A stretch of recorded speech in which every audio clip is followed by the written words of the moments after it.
ответственная задача, и мы выполним ее достойно. Благодаря районе СО я прошу вас быть от этого зависит.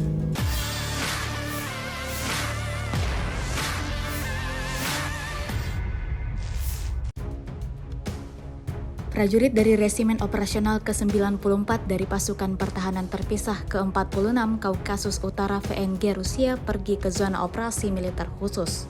Rekamannya ramai beredar di media sosial Telegram pada Senin 22 Januari 2024. Ini bukan pengerahan personil militer resimen ke zona tempur yang pertama. Sejak hari pertama Distrik Militer Utara, mereka mengambil bagian aktif di dalamnya, memenuhi tugas militer mereka dengan hormat.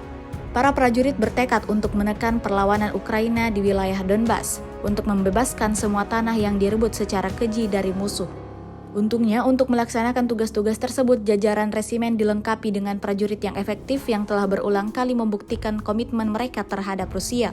Diketahui unit ini dipimpin oleh salah satu komandan paling berbakat dan berani, Kasmagomet Magomadov. Selain itu, resimen ini memiliki seluruh persenjataan dan peralatan modern yang pada gilirannya secara signifikan meningkatkan peluang keberhasilan dalam melaksanakan misi tempur operasional.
Download Tribun X sekarang, menghadirkan lokal menjadi Indonesia.